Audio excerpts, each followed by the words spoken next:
अपने YouTube channel Lakshmi Narayan academy में। दोस्तों, काफी लंबी प्रतीक्षा के बाद आज हम पुनः आपके सामने प्रस्तुत हैं और आपके सहयोग के लिए मैं एक बार आपको धन्यवाद देना चाहूंगा। चलिए हम शुरू करते हैं, हिंदी को फिर से रिवाइज करते हैं और पढ़ते हैं आगे की तरफ। सबसे पहले हम बात करेंगे भाषा के विषय में।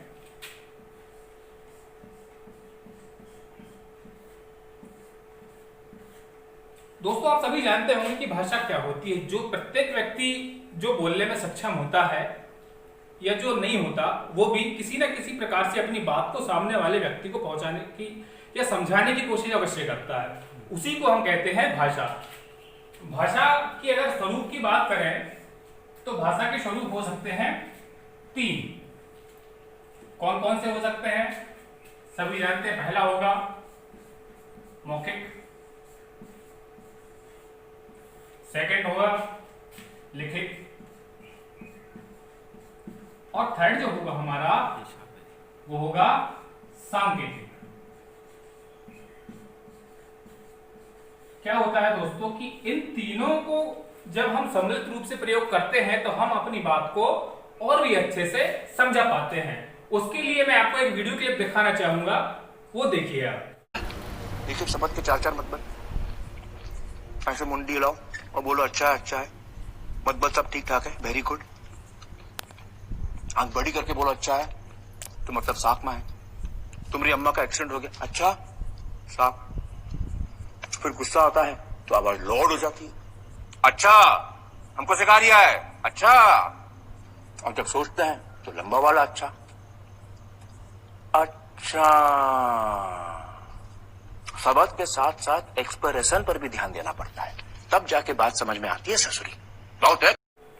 तो देखा आपने, आपको आप समझ में आ गया होगा कि मौखिक, लिखित और सांकेतिक, इनमें क्या अंतर होता है।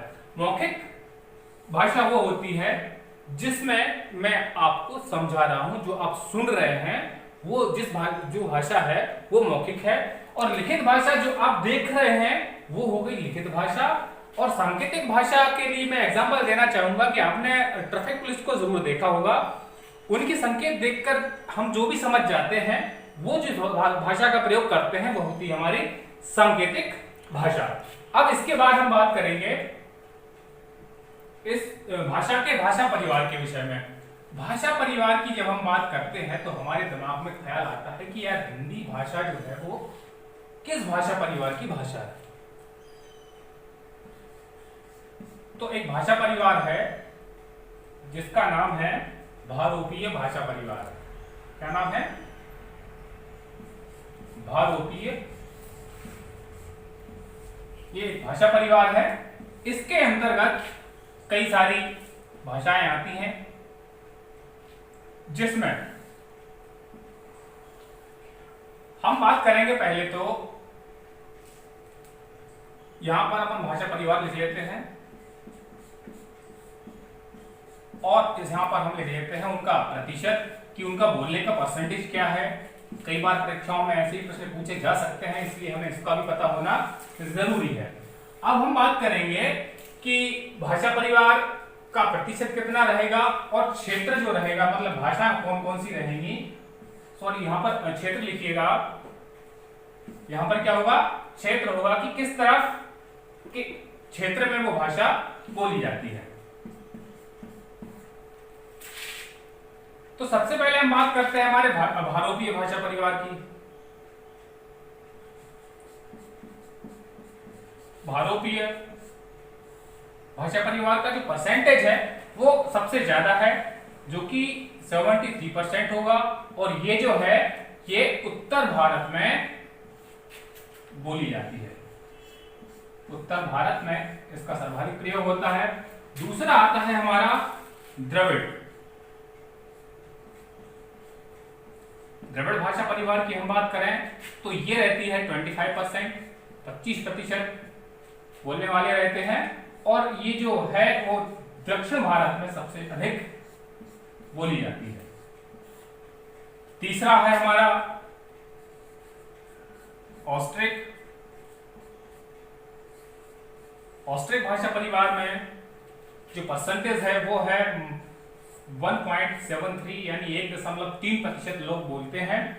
और ये भी कहां पर बोलते हैं, जो आदिवासी इलाके होते हैं या जो आदिवासी लोग अधिकांश जिस भाषा परिवार का प्रयोग करते हैं वो होती है ऑस्ट्रिक। और अंतिम बचता है चीनी तिब्बती। चीनी तिब्बती चीनी तिब्बती में जो परसेंटेज है वो है 0.7%। और ये बोली कहां जाती है, हिमाचल के क्षेत्र में। मैप के माध्यम से भी आप इसको समझ सकते हैं कि कहां से किस प्रकार के लोग किस भाषा परिवार का प्रयोग करते हैं। तो आपको इस पर ध्यान यही रखना है कि भारतीय भाषा परिवार की बात करेंगे तो परसेंटेज इसका 73 रहेगा। उत्तर भारत के लोग इसका प्रयोग करते हैं बोलने के लिए। द्रविड़ भाषा परिवार की बात करें तो 25% लोग जो है वो द्रविड़ भाषा परिवार को बोलते हैं। और जिसका क्षेत्र जो होता है वो दक्षिण भारत होता है। इसके अतिरिक्त तो ऑस्ट्रिक भाषा परिवार की बात करें तो बोलने वालों को परसेंटेज अगर देखा जाए तो 1.3 होगा। और जो आदिवासी बहुल इलाके हैं वहां पर इसका प्रयोग किया जाता है। अगर आगे की बात करें चीनी तिब्बती तो इसका परसेंटेज जो रहेगा वो 0.73% रहेगा। और हिमाचल के क्षेत्र में जो है इसको बोला जाता है। परीक्षा में एक प्रश्न पूछा गया था, निम्न में से कौन सी भाषा भारतीय भाषा परिवार की नहीं है। और उसमें सारी की सारी लैंग्वेज जो थी वो दक्षिण भारत की दी हुई थी। उनमें से हमें छांटना था कि वो भाषा परिवार कौन सा है या वो भाषा कौन सी है। अब हम बात करते हैं इसके उद्भव और विकास की।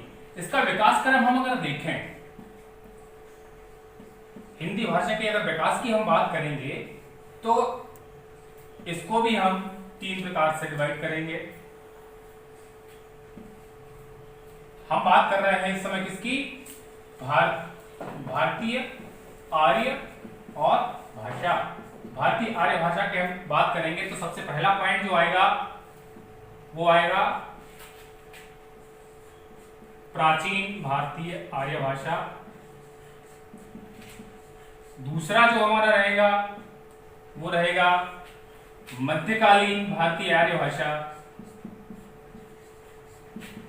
और तीसरा जो रहेगा वो रहेगा हमारा आधुनिक भारतीय आर्य भाषा।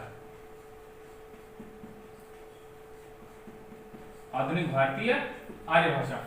अब सेकेंड चीज ये हो जाती है कि हमें इनका टाइम ऑफ पीरियड भी पता होना चाहिए कि अगर इसका विकास हुआ है तो कहां से शुरू हुआ है और कैसे कैसे इसका चला है। तो जो हमारा वैदिक काल होता है यानी कि 1500 ईसा पूर्व से लगा करके 1000 ईसा पूर्व तक, 500 ईसा पूर्व तक जो इसका टाइम पीरियड रहेगा। इसके बाद मध्यकालीन भारतीय आर्य भाषा की बात करें तो ये 500 ईसा पूर्व से लगा करके और ये जाएगा अपना 1000 ईस्वी तक। और 1000 ईस्वी से लगाकर अब तक का जो समय है ये होता है आधुनिक भारतीय आर्य भाषा का। तो पहली चीज हमें ये याद रखनी है कि प्राचीन भारतीय आर्य भाषा का जो टाइम पीरियड रहेगा वो 1500 ईसा पूर्व से लगा करके 500 ईसा पूर्व तक रहेगा। ये रहेगा 500 ईसा पूर्व तक। और जो मध्यकालीन आर्य भाषा रहेगी वो रहेगी 500 ईसा पूर्व से 1000 ईस्वी तक। और आधुनिक भारतीय आर्य भाषा का जो समय रहेगा वो 1000 ईस्वी से अब तक का रहेगा। इसके बाद हम बात करते हैं पहले पॉइंट की, आधुनिक प्राचीन भारतीय आर्य भाषा की बात हम पहले करते हैं। प्राचीन भारतीय आर्य भाषा, इसका अगर हम डिवाइडेशन करते हैं तो इसके भी 2 पार्ट्स हो जाते हैं। 2 पार्ट्स हो जाते हैं इसके भी। पहला जो रहेगा वो रहेगा वैदिक संस्कृत और दूसरा जो रहेगा वो हमारा क्या रहेगा, लौकिक संस्कृत। आप सभी जानते होंगे इन चीजों को। दूसरा जो पार्ट रहेगा वो हमारा रहेगा लौकिक संस्कृत। अब बात यह आती है कि देखिए हमने इसका टाइम ऑफ पीरियड जब देखा था तो क्या बताया था मैंने कि इसका टाइम ऑफ पीरियड रहेगा 1500 ईसा पूर्व से लगा करके कहां तक, 500 ईसा पूर्व। क्लियर है। अब जब हमने इसके दो पार्ट कर दिए हैं तो हमें ये भी समझना जरूरी है कि अब इसमें कहां से कहां तक का समय आएगा। तो इसका जो समय आएगा वैदिक संस्कृत का वो आएगा 1500 ईसा पूर्व से लगा करके 1000 ईसा पूर्व तक का जो समय रहेगा वो रहेगा वैदिक संस्कृत का। और वहीं लौकिक संस्कृत की बात करें तो अब क्या रहेगा, 1000 से लगा करके 500 ईसा पूर्व तक का जो समय रहेगा वो रहेगा हमारा लौकिक संस्कृत का। ठीक, हमारा अब हम बात करते हैं नेक्स्ट पॉइंट की। सेकंड पॉइंट क्या था हमारा? सेकंड पॉइंट था हमारा मध्यकालीन भारतीय आर्य भाषा। मध्यकालीन भारतीय आर्य भाषा, इसके बारे में अगर हम बात करें तो इसके 3 काल आए। पहले की हम बात करेंगे। पहला जो आया उसमें पाली भाषा का विकास हुआ। दूसरा जो इसका समय आया उसमें प्राकृत भाषा का प्रयोग हुआ। और तीसरा जो समय आया उसमें अवहट्ट या अपभ्रंश का प्रयोग होने लगा। अब आप सभी जानते हैं कि पाली भाषा का प्रयोग किसने किया था? तो जो हमारे बौद्ध धर्म के लोग हैं या बौद्ध धर्म के जो ग्रंथ हैं वो किस भाषा में लिखे गए हैं? पाली भाषा में लिखे गए हैं। और प्राकृत भाषा की बात करें तो जो है जैन मुनि जिस भाषा का प्रयोग किया करते थे, या हम यूं कहें कि जैन धर्मों के जो ग्रंथ है उनकी जो भाषा है वो कौन सी है? प्राकृत भाषा है। और इसके बाद धीरे धीरे क्या हुआ कि भाषाओं में बोलचाल के कारण परिवर्तन होता चला गया। तो उस भाषा को हमने नाम दिया अवहट्ट। और उसी से आगे चल के अपभ्रंशित होते होते आगे चल के जो भाषा है वो हिंदी बन जाती है। अब हम बात करते हैं हमारे तीसरे पॉइंट की। तीसरा पॉइंट हमारा क्या था? तीसरा बिंदु था हमारा आधुनिक भारतीय आर्य भाषा। तो इतना विकास क्रम होने के पश्चात जिस भाषा का जन्म हुआ वो थी आधुनिक भारतीय आर्य भाषा, जिसका समय हमने आपको बताया था कि जिसका टाइम ऑफ पीरियड था 1000 ईस्वी से लगाकर अब तक का जो समय है वो है आधुनिक भारतीय आर्य भाषा का। तो दोस्तों ये था हमारी भारतीय आर्य भाषाओं का विकास क्रम कि कैसे इसका डिवाइडेशन हुआ, कितने भागों में इसको हमने बांटा है। अगली वीडियो में हम देखेंगे इसका और विकास क्रम, किस प्रकार से इसके कालों को बांटा गया है इत्यादि। जो हिंदी के महत्वपूर्ण बिंदु जो होते हैं, ऐतिहासिक पॉइंट्स जो होते हैं, जो प्रत्येक परीक्षा में पूछे जा सकते हैं, उनका हम डिस्कस करेंगे।